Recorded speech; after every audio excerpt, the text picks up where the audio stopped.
Welcome to today's Explainer. We're jumping right into something I absolutely love, the incredibly dynamic visual world of design thinking.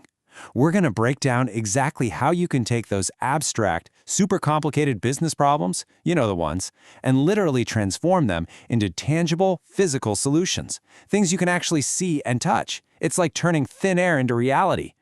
Okay, let's dive into this. Just picture this for a second. When you're faced with a massive, head-scratching business challenge, what's your gut instinct? Is it to, schedule another hour-long meeting, fire up a giant spreadsheet, and just talk in circles? Well, what if instead you could solve that problem by building something you can actually look at, something you can hold right in your hands? Today, we're totally flipping the script on that traditional conference room approach. We're exploring a deeply visual methodology that is a total game changer. So here's our visual roadmap for this explainer. 1. Accelerated learning for innovation. 2. The 5 design thinking steps. 3. Bringing ideas to life. And 4. Real-world design thinking success. All right, moving right along to Section 1, Accelerated Learning for Innovation. Now, what's really interesting about this colorful breakdown is how we process information. In most corporate environments, we get totally stuck right there in those yellow and orange zones, just logical and linguistic thinking, reading, talking, rinse, repeat. But accelerated learning, it demands that we engage the whole person. Just look at the top left there, visual, spatial, kinesthetic. This means stepping away from giant walls of text and actually using physical activity, images, and real creativity to completely unlock our own learning potential. And to do that effectively, we really have to shift our mindset. We need to embrace heuristics. Now, in business, we so often paralyze ourselves trying to find the absolute 100% perfect optimized solution, right? But a heuristic approach is just way more practical. It essentially says, look, finding the perfect answer isn't possible right now. So let's find a workable, satisfactory solution, and let's find it fast. We aren't hunting for perfection here. We're looking for fast, active, highly visual solutions to real-world problems. Okay, on to Section 2, the 5 design thinking steps. Here's the core blueprint, the 5 foundational pillars of this methodology. 1. Empathize. 2. Define. 3. Ideate. 4. Prototype. And 5. Test. Now, I really want you to notice the clear progression here. We start entirely in the mind, immersing ourselves with empathy to really understand the user and define their challenge. But as we hit steps 4 and 5, we move entirely out of the abstract and into the physical world. We're literally bringing ideas out of our heads and placing them right in front of us to test. And this brilliantly illustrates how fluid the whole process really is. It's like a giant puzzle coming together. We synthesize all our empathy findings in those blue and green phases. We brainstorm a massive quantity of ideas in the yellow ideation phase. And then, and this is the absolutely crucial part, we rapidly generate physical, visual prototypes in the orange and red phases. It is a colorful, deeply interconnected roadmap of innovation. Which brings us to Section 3, Bringing Ideas to Life. So let's talk about visual style. Notice these 2 sketches here. On the left, we've got this hand-drawn mobile user interface modeled right onto a piece of foam. And on the right, a quick, simple sketch of a user persona. Let's call him Ivan. Now, why is this so much better than just sitting around discussing an app in a meeting? Well, because it forces absolute clarity. Think about it.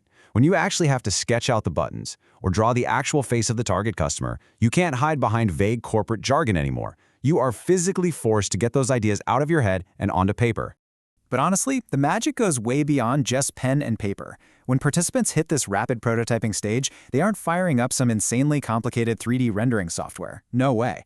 They use everyday materials. We're talking straws, rubber bands, clear plastic bags, old recycle boxes, paper cups. I know, it kind of sounds like a kindergarten art class, right? But using these basic, tactile materials forces executives to literally think with their hands while the ideas are still hot. There's absolutely no waiting around. You just start building immediately. Let's move to this and see how it builds in reality. Just look at the energy here. Someone is actually turning a plain purple recycle box, a bit of bright red paper, and some tape into a physical 3D model prototype. It's impromptu, it's colorful, and it is highly, highly tactile. Instead of agonizing over, formatting a bulleted presentation slide, these people are experiencing the pure joy of collaborative physical building. It's fun, and it sparks a completely different, highly visual part of the creative brain.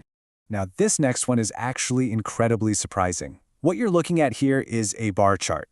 Yup, but instead of generating some sterile, boring 2D chart on a computer screen, These participants have physically rolled up pieces of paper, taped them to a hand-drawn grid, and literally stuck a giant orange arrow right on it. Creating a tangible artifact like this out of thin air, it doesn't just visualize the data beautifully, it actively builds immense team confidence. Because when you physically construct your business strategy with your own two hands, it suddenly feels very real and entirely achievable. All right, let's bring it all home with Section 4, Real-World Design Thinking Success. There's actually a fascinating psychological mini-narrative that plays out during these highly visual workshops.